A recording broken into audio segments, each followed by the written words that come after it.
Hi, my name is Svadi. I'm a professional journalist and science fiction writer in Russia.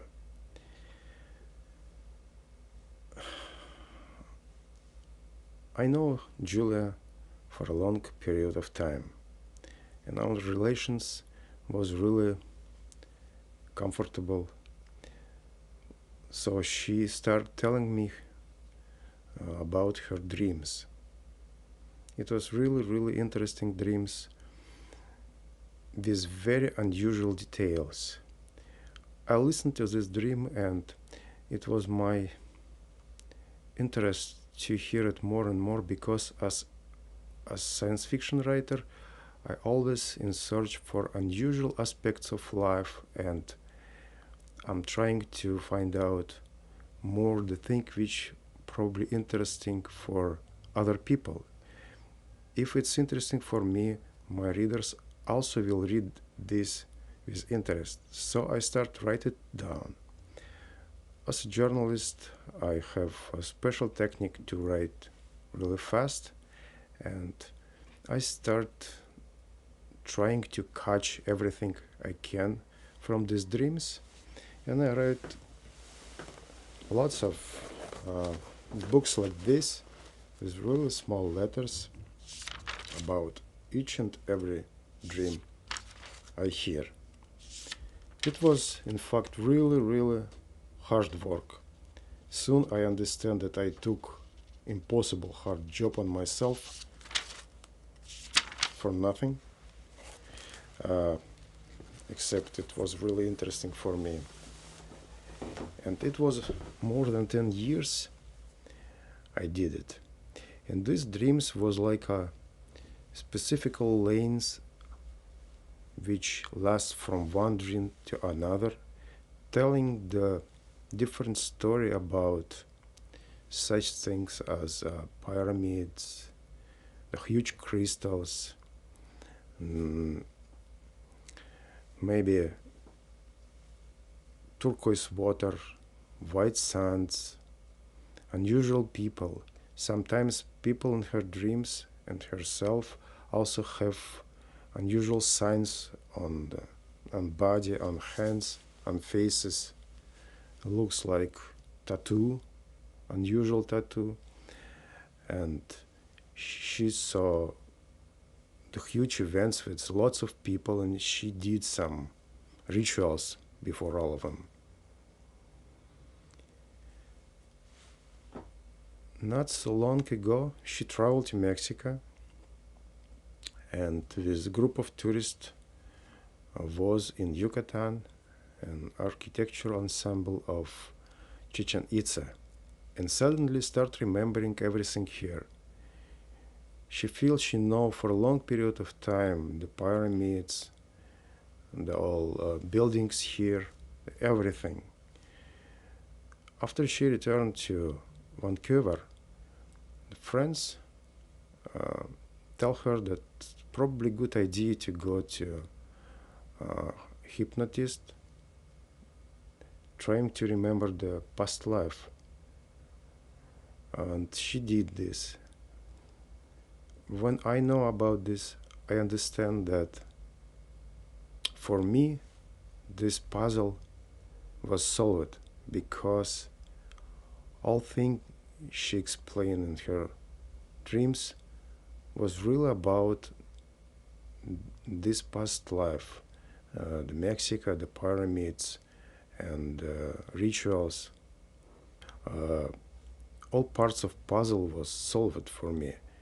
Like little parts in her dreams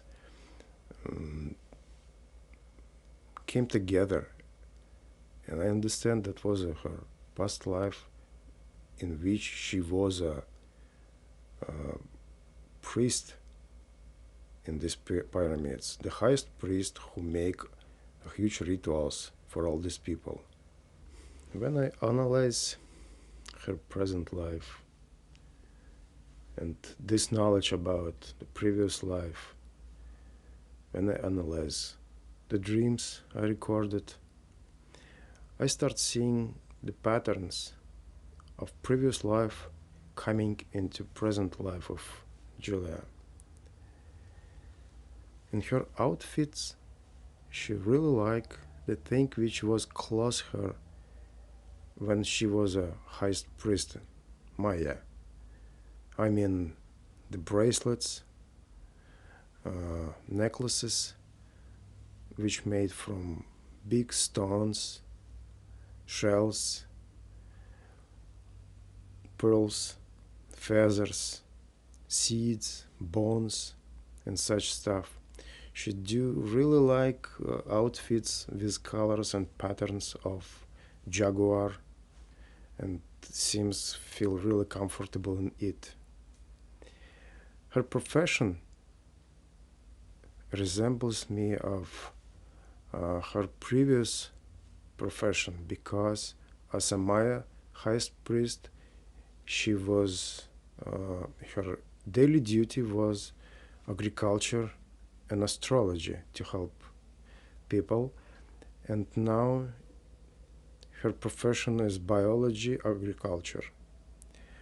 Astrology, this is interesting, became her present hobby, and it was in USSR before perestroika, when astrology was prohibited, when she started interested in it, and when perestroika starts, she took her part in movement for legalizing astrology, becoming it legal to study and using astrology. When we published book about astrology, the first book in Russia, it was really interesting. She took out her name as an author of this book and used instead a name which came maybe from dreams to her, maybe from something else. And now we understand that this name connected to her previous life and previous experience as a Maya astrologer. She chose to put not her real name, but the name which in translation from Maya means the name of ancient Maya highest priest. It was really interesting. My astrology was very complex and advanced, and was based on numbers. Maya numbers used even 0.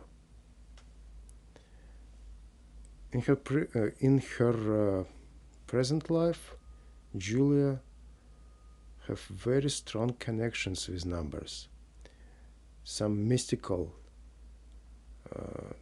knowledge. I have impression that numbers talking to her. When we have some discussions, suddenly numbers appeared before us and telling her about good or bad thing she may have ahead. It can be numbers of cars, it can be television, or numbers written on papers, newspapers. And these numbers is good, which tells about some good things ahead, or bad, which prevent her from doing something wrong. This is really interesting. Okay, so Julia had one very interesting question. He asked me about the power of numbers. You see, Julia's, and not just Julia's, Julia's, and magically my favorite number is 13. And that was an interesting story with Julia. We met her a summer day a few years ago.